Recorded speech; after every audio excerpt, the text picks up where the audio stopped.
Comme Jésus disait cela, beaucoup crurent en lui.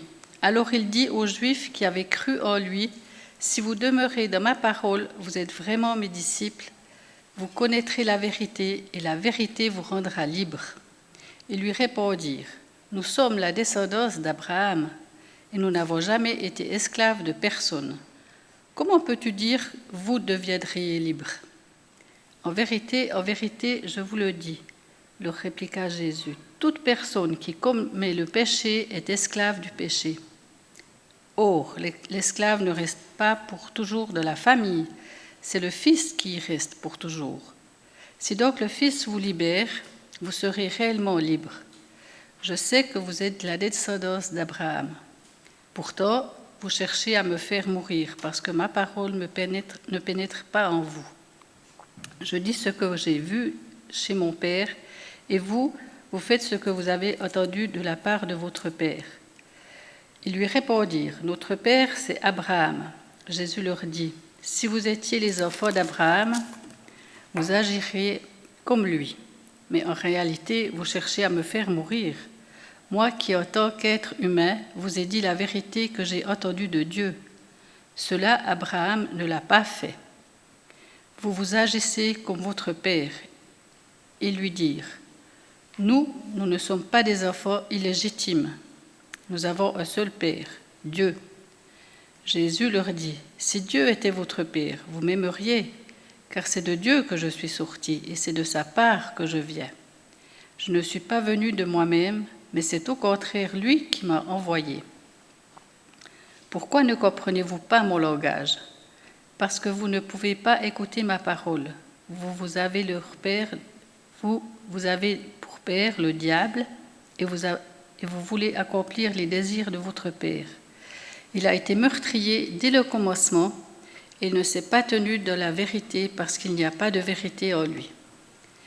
Lorsqu'il profère le mensonge, il parle de son propre foi, car il est menteur et le père du mensonge. » Voilà la lecture. Excusez-moi, j'ai des nouvelles lunettes, je dois un petit peu m'adapter. Merci. Merci Marie-Jeanne. En fait, il y a deux groupes de Juifs ici dans ce passage, ceux qui ont cru en lui, et pour eux, il annonce la liberté. Il annonce comment obtenir cette liberté, et c'est ça surtout le sujet de la prédication de ce matin. Mais il y avait tout un autre groupe qui respectait, cherchait de trouver des fautes chez Jésus. Et il a bien montré, et c'est dur de l'entendre, mais ceux qui ne croient pas en Jésus sont toujours dans le royaume des ténèbres, fils, enfants du diable. Ça, ce n'est pas les paroles qu'on annonce très souvent, quand on annonce la bonne nouvelle. Mais la vérité change des vies, et Jésus a annoncé la vérité à ces hommes pour qu'eux aussi puissent être libérés. Alors on va parler de notre liberté en Christ ce matin. C'est quoi cette liberté? Comment l'obtenir? Comment le vivre? Alors j'ai regardé dans un dictionnaire pour la définition de la liberté, juste pour avoir une idée de ce que c'est. Aujourd'hui dans le monde, surtout à l'Occident, la liberté c'est de faire ce qu'on veut, n'est-ce pas? En fait, c'est ça qui nous amène dans le péché, parce que ce qu'on veut, nous, c'est souvent des désirs charnels, des désirs qui nous amènent dans le péché. Et en fait, ce n'est pas la liberté, parce que Jésus a dit, celui qui commet le péché est esclave du péché. Donc, cette définition de la liberté, ce n'est pas la définition biblique. Faire ce qu'on veut, ça nous entraîne dans le péché et à nouveau dans l'esclavage. Donc l'obligation. Et en fait, la liberté, c'est le contraire. C'est le pouvoir ou la possibilité d'agir sans contrainte. C'est opposé à l'esclavage, à la servitude. Donc la liberté nous donne le pouvoir, en fait, de sortir des obligations qui sont imposées sur nous. Peut-être des obligations de la société ou les obligations du Satan. celui qui nous garde dans le péché si on n'est pas en Christ. Et c'est cette liberté que Jésus est venu pour proclamer et pour nous donner. Mais je dirais que la liberté va beaucoup plus loin que seulement nous donner la possibilité de ne pas marcher dans le péché. Ça nous donne la possibilité de faire la volonté de Dieu. C'est clair, nous avons toujours le choix, oui ou non, quand on est présenté devant la volonté de Dieu. Mais en tant qu'enfant de Dieu, Dieu nous donne le pouvoir, en fait, de choisir oui ou non. Et de dire oui, je peux faire la volonté de Dieu. Tandis que sans la nouvelle naissance, sans cette vie en Christ, c'est impossible de faire la volonté de Dieu. Nous ne pouvons pas le faire. Mais en Christ, nous avons cette possibilité. Mais je dirais que ça va encore plus loin que ça. Pour moi, cette liberté s'exprime surtout dans le fait que nous devenions ce que nous sommes créés d'être. Chacun de nous, individuellement, uniquement, est une création merveilleuse de Dieu.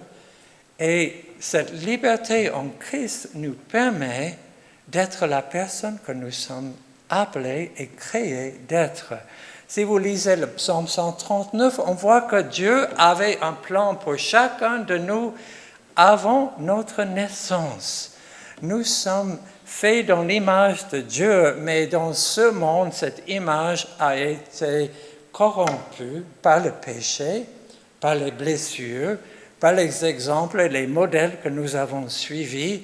Et nous ne sommes pas, quand nous arrivons le jour de donner nos vies à Jésus, nous ne sommes pas dans l'image de Dieu qu'il a voulu pour nous.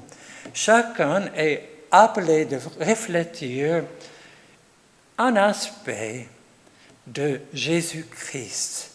On ne peut pas être Jésus-Christ en entier, mais chacun de nous doit refléter un aspect de sa gloire, de sa beauté, et uniquement aussi, chacun de nous est différent. Et cette liberté qu'il nous donne par la vie de Jésus-Christ, c'est une liberté en fait d'être nous-mêmes, comme nous avons été conçus d'être, et pas comme nous avons peut-être choisi nous-mêmes d'être, ou que le monde, nos familles, la société nous a façonné d'y être. Non, Dieu est en train de nous refaçonner à son image, à l'image de Jésus-Christ. Et il nous donne la liberté de devenir cette personne qu'il a conçue bien avant notre naissance. C'est une gloire pour nous, et cette liberté nous amène dans une joie, parce que d'être vraiment soi-même, comme on a été conçu, on est vraiment bien dans notre peau. C'est là où nous sommes le mieux. C'est là où nous pouvons laisser tomber les façades, les masques que nous mettons devant nous pour nous protéger, pour nous garder de la vue des autres, pour projeter une image qui est en fait fausse. Ça s'appelle l'hypocrisie. Une des choses que Jésus était assez dur avec ces mêmes Juifs, c'était l'hypocrisie. En fait, c'était de projeter une image qui n'est pas vraie à l'intérieur. Des tombeaux blanchis, il les a appelés. Et Dieu ne veut pas cela. Il veut que chacun de nous, nous vivons notre vraie identité en Christ. Mais il faut le trouver aussi. Et ça, c'est le travail de notre vie, de trouver qui nous sommes et de vivre cette personne pleinement. Pour moi, ça, c'est la liberté qu'il nous donne à travers son sacrifice, son œuvre à la croix. Nous allons maintenant relire le passage que Tom a lu tout à l'heure dans Luc chapitre 4.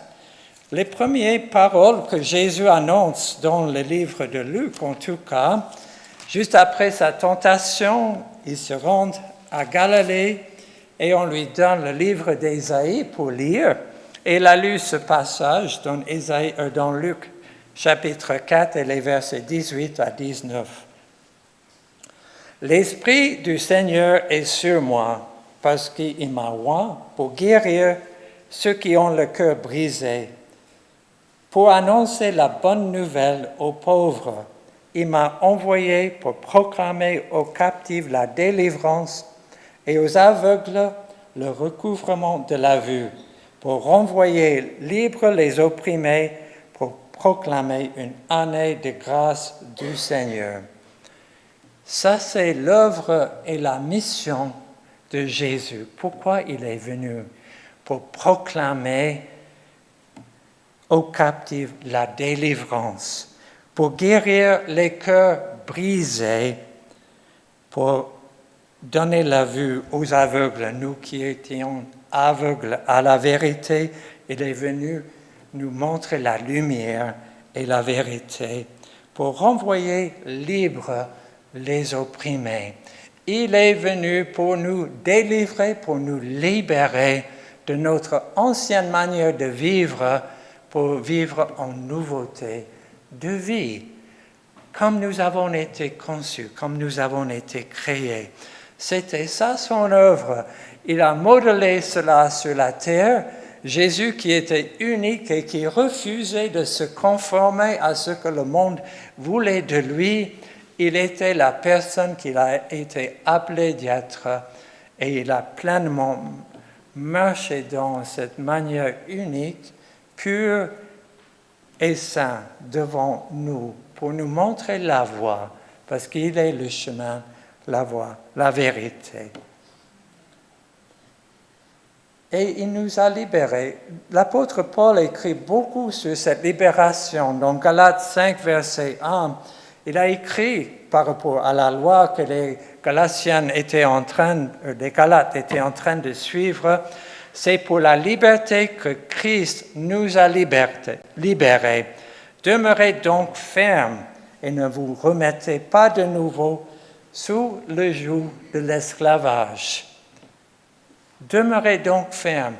Il nous donne la liberté, mais c'est à nous de demeurer fermes. C'est facile à retomber dans les anciennes ornières, retomber dans nos anciennes voies et être à nouveau sous le joug de l'esclavage. Pour les Galates, c'était par rapport à la loi de Moïse. Pour nous, peut-être c'est autre chose, là où il nous a libérés. Et dans Romains 6, jusqu'au chapitre 8, nous avons toute une histoire, comment Dieu nous libère. Et on va juste lire quelques passages. Commençons par Romains chapitre 6 et le verset 6 à 11. Il faut voir que les livres de la Bible ont été écrits sans chapitre et sans verset. Ça serait difficile à trouver si on n'avait pas de chapitre-verset plein au milieu du livre de Romains. Mais c'est la même histoire que Paul écrit aux Romains. Ce n'est pas 3 chapitres différents, bien qu'il semble qu'il y a 3 pensées différentes. Donc dans Romains 6 et les versets 6 à 11, nous lisons ceci. Nous savons que notre vieille nature a été crucifiée avec lui, afin que ce corps de péché soit réduit à l'impuissance et que nous ne soyons plus esclaves du péché. Vous voyez à nouveau ces pensées de la libération et ne pas être esclave du péché, dont l'obligation de péché. Car celui qui est mort est quitte du péché. Or, si nous sommes morts avec Christ, nous croyons que nous vivrons aussi avec lui, sachant que Christ, ressuscité d'entre les morts, ne meurt plus. La mort ne domine plus sur lui, car il est mort, et c'est pour le péché qu'il est mort, une fois pour toutes. Et maintenant qu'il vit, il vit pour Dieu. Ainsi, vous-même, considérez-vous comme morts au péché et comme vivants pour Dieu en Christ Jésus. Et après, nous passons au chapitre 7, et il semble que Paul a un peu perdu le fil, parce que nous lisons dans le chapitre 7, dans le verset 19 par exemple, si je le trouve, Je ne fais pas le bien que je veux, mais je pratique le mal que je ne veux pas. Mais est-ce que c'est le même auteur ici qui a écrit ça? C'est le même livre. Et tout d'un coup, après cette glorieuse victoire sur le péché, tout d'un coup, il dit, je ne fais pas le bien que je veux, mais je pratique le mal que je ne veux pas. C'est un peu notre histoire aussi. Nous vivons des grandes victoires, mais pour être vrai, est-ce qu'on peut être vrai ce matin?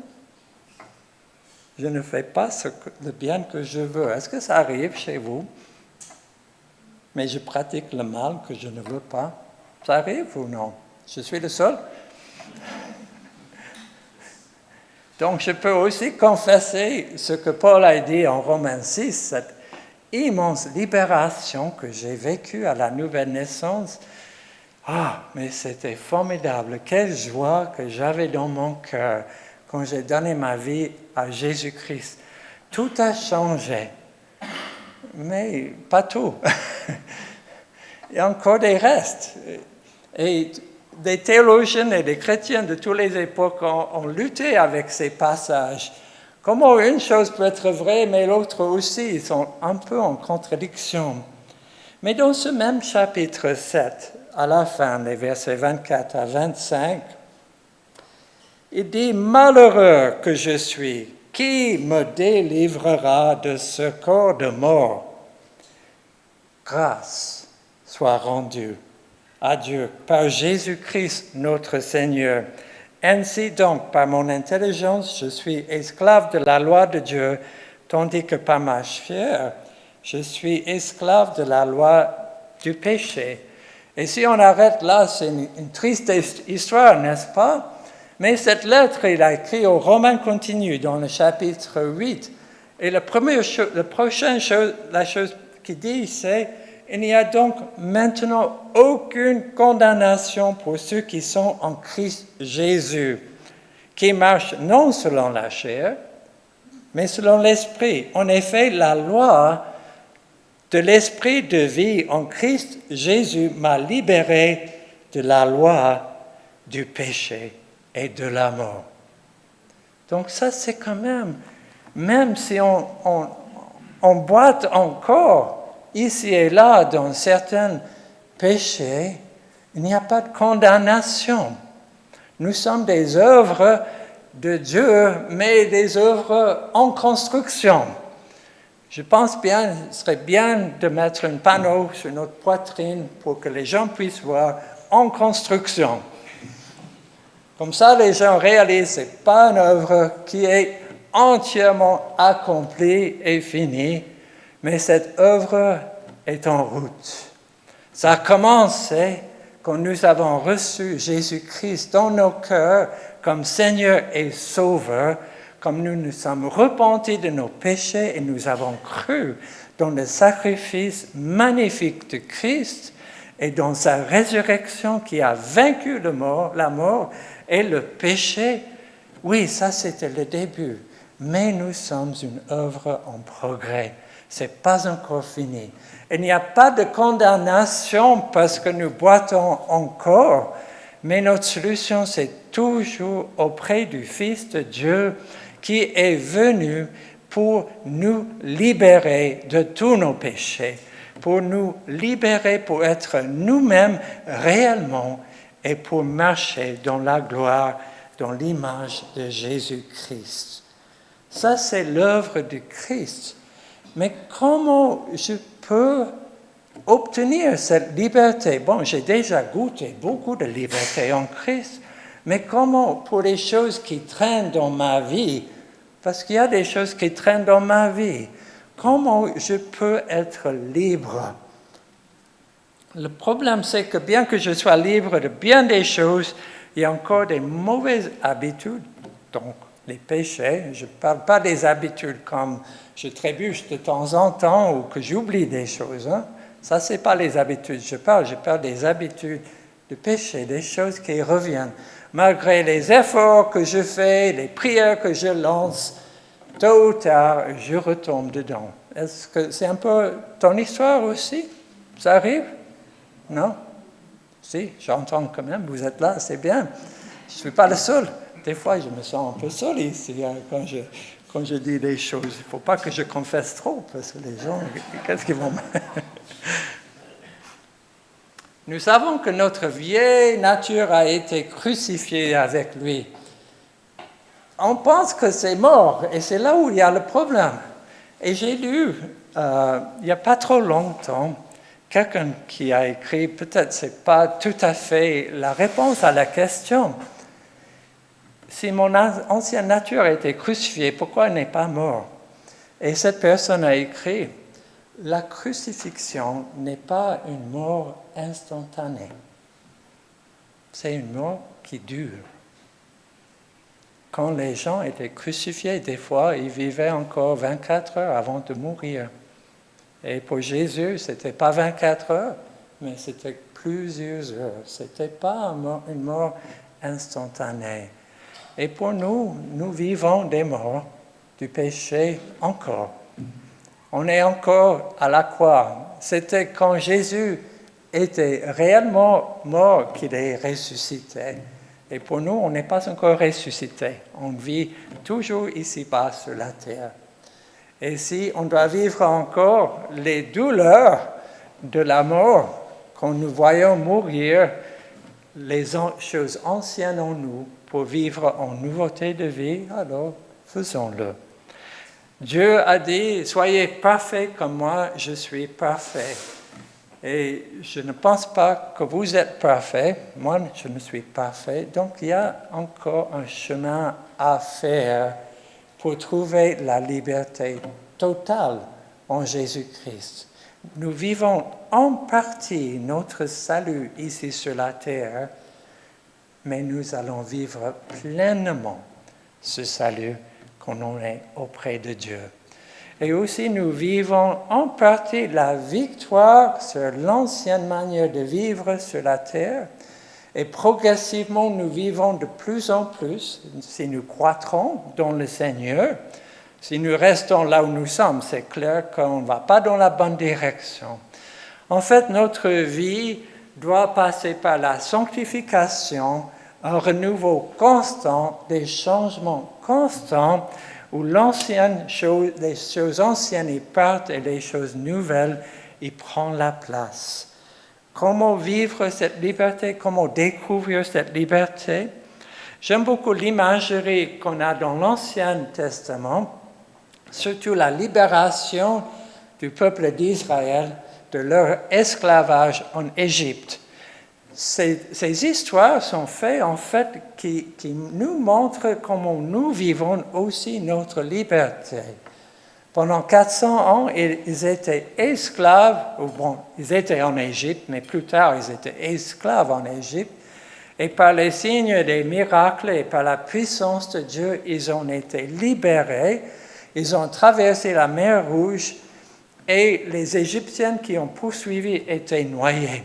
L'ennemi, le péché pour nous, la mort a été anéantie par la puissance de Dieu et pour nous par l'œuvre de Christ.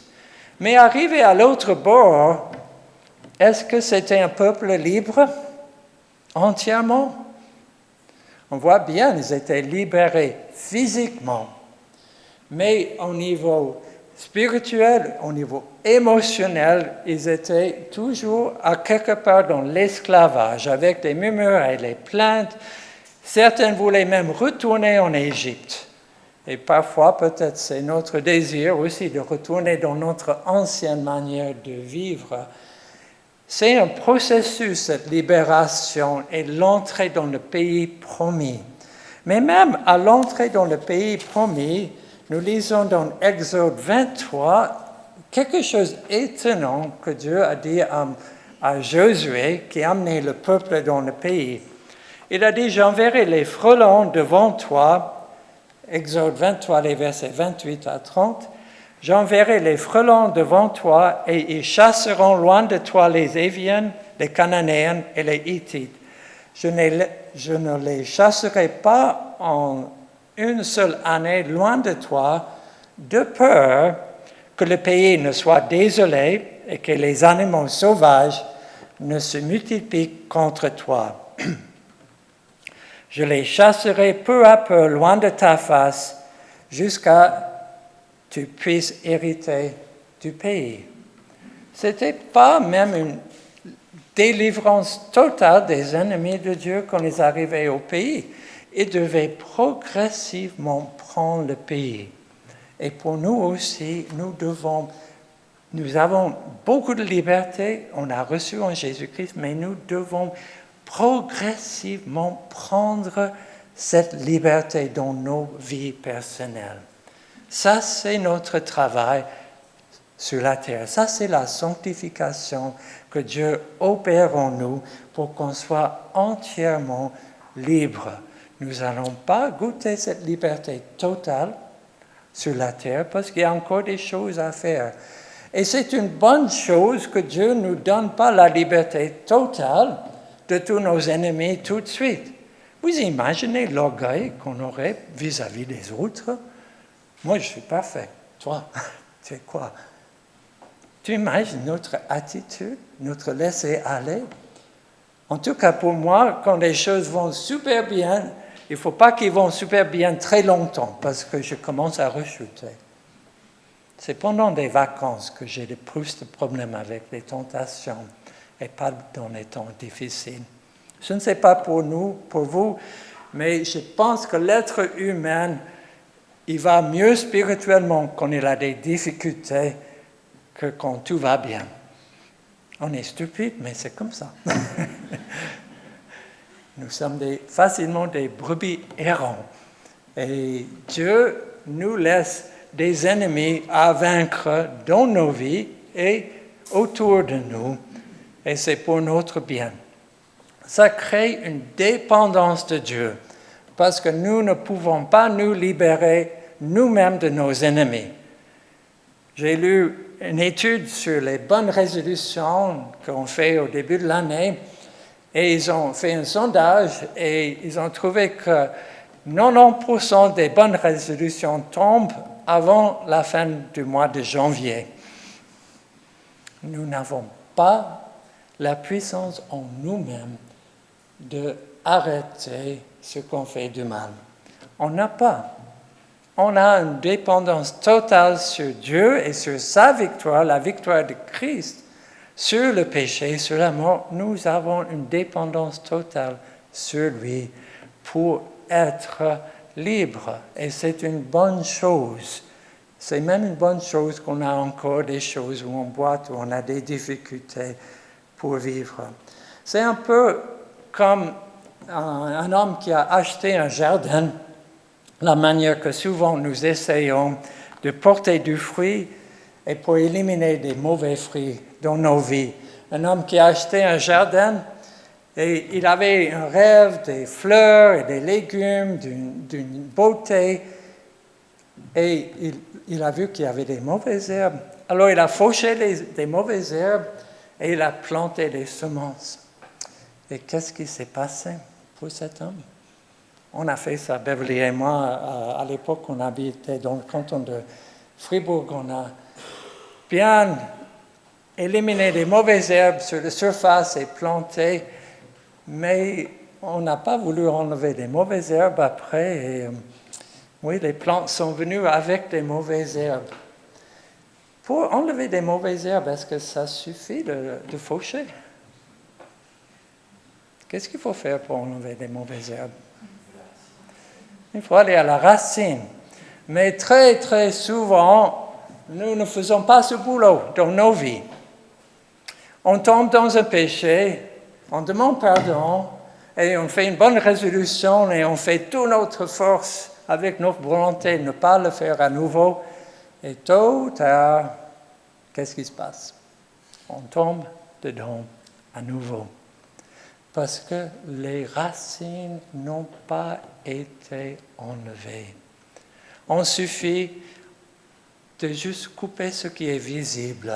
On ne veut pas que le visible revienne. Mais ça revient parce qu'on n'a pas adressé les racines. Et si on revient à notre passage que Marie-Jeanne a lu tout à l'heure, si vous demeurez dans ma parole, vous êtes vraiment mes disciples. Vous connaîtrez la vérité et la vérité vous rendra libre. C'est la vérité qui déracine des mauvaises racines. Mais quelle est la vérité? Quelle est la source de mon problème? Est-ce que vous avez demandé cette question? Ou est-ce que vous essayez juste d'éliminer les mauvaises herbes? Quelle est la racine de mon problème? Ce Dieu, c'est les racines de nos problèmes. Nous ne pouvons pas, avec notre intellect, découvrir pourquoi je suis toujours comme ça, pourquoi je suis toujours en colère. Et la colère, il sort sur n'importe quoi et je n'arrive pas à le contrôler. Pourquoi? Est-ce que vous avez posé cette question sur les péchés qui reviennent dans ta vie? Ou est-ce que seulement, Seigneur, enlève cette colère de moi? Vous pouvez prier ça jusqu'à la fin de votre vie et vous auriez toujours la colère. Oh, quelle promesse Gary me donne ce matin. Ce n'est pas la prière qui va nous délivrer. C'est la vérité. C'est déraciner la source du problème. Et je vais donner 2 témoignages de ma vie, comment Dieu m'a donné la liberté. J'ai déjà donné le premier témoignage, mais je donnerai à nouveau.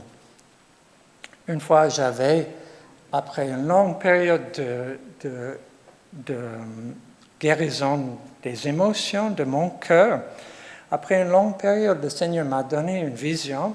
Je n'ai très, très rarement des visions. Ce n'est pas quelque chose qui arrive chez moi, mais c'était très clair pour moi. J'ai vu un montgolfier qui montait, mais tout d'un coup, il s'arrêtait. Il était attaché par une corde sur la terre. Et j'ai vu ça, c'était ma vie. Je ne suis pas encore libre, je suis encore attaché à quelque chose. Et j'ai commencé, quand j'ai vu cette vision, à crier au Seigneur, « Seigneur, délivre-moi, libère-moi, je veux être libre. » Et j'ai crié de tout mon cœur pendant longtemps, pendant des heures. Et le lendemain, le Seigneur m'a donné une deuxième vision. Et dans cette deuxième vision, j'ai vu un homme derrière des barreaux dans une cellule de prison qui tenait les barreaux et qui faisait comme ça et qui criait « Libère-moi, je veux être libre, libère-moi ». Et j'ai vu à côté de cet homme que la porte était ouverte. Et j'ai vu cet homme, c'était moi. Il y a 2 choses que j'ai vues dans cette vision. La porte était ouverte, le prix est payé. On n'a pas besoin de demander à Dieu à nous libérer. On a besoin de trouver la liberté qu'il nous donne. La porte était ouverte. Ça m'a pris 2 ou 3 jours pour sortir de cette cellule de prison. Parce que j'étais bien esclave de quelque chose. Il y avait quelque chose dans ma vie qui me donnait la sécurité et je ne voulais pas laisser cette sécurité et aller dans l'inconnu. Et je devais non seulement quitter cette cellule de prison, mais fermer la porte derrière moi pour ne pas revenir. La liberté a déjà été payée pour nous. À nous de trouver cette liberté. Et je donnerai aussi un autre exemple dans ma vie qui est plus récent, parce que ça ne s'arrête pas chez moi. Hein. Le Seigneur n'a pas encore fini. Hein. Il y a quelques mois, Beverly m'a parlé d'une de nos filles qui a dit combien elle a souffert quand on quittait l'église à l'époque. Et dans la voiture, je critiquais des gens. Je critiquais la louange, le prédicateur. Et chaque dimanche, je critiquais. Et je savais que j'avais un problème depuis longue date de critiquer des gens, de murmurer, de me plaindre. Mais je n'ai jamais vu le dégât que ça faisait. Ça a vraiment pourri l'ambiance de ma famille et en fait détourné ce qui était bien du culte aux yeux de mes enfants à quelque chose de négatif. Et quand Beverly m'a raconté ça, bon, je savais que j'avais ce problème depuis longtemps. Facilement, je critique, je me plains, je murmure. Et là, ça m'a vraiment touché. La vérité nous touche et nous change pour nous rendre libres. C'est pas drôle de recevoir ces paroles, mais ça m'a fait du bien parce que enfin, j'ai décidé de gérer ce problème de critique et de plainte et de murmure dans ma vie. Jésus a dit que la vérité nous rendra libres si nous demeurons dans sa parole. Alors j'ai commencé à chercher dans la Bible. Que dit la Bible par rapport aux plaintes, par rapport aux murmures? J'ai parlé du peuple d'Israël. Et en fait, ça c'était un des péchés les plus grands qu'ils avaient, de se plaindre toujours de leur état. Et c'était comme ça que je vivais aussi. Quelle était la racine? Pour moi, c'était l'envie, c'était la jalousie. C'était parce que je n'étais pas honoré comme je pensais je devais être. C'est pas très beau quand on voit la racine, mais la racine d'une mauvaise herbe n'est jamais très très beau, n'est-ce pas? Que dit la Bible?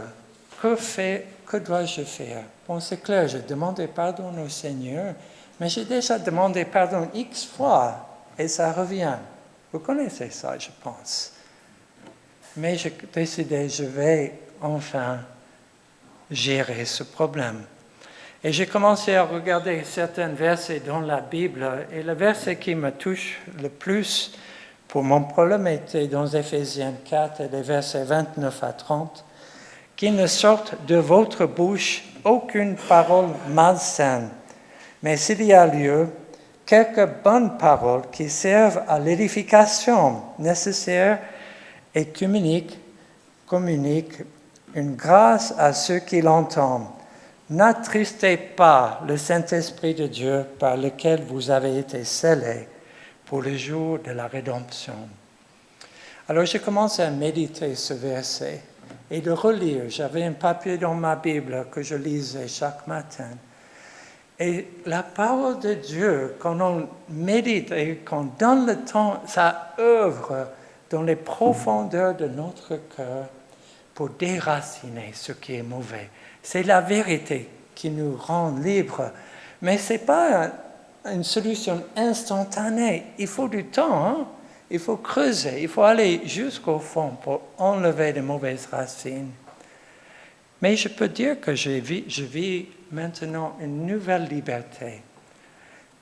Les paroles critiques viennent à l'esprit, des pensées mauvaises viennent à l'esprit, et je décide, je ne vais pas l'exprimer.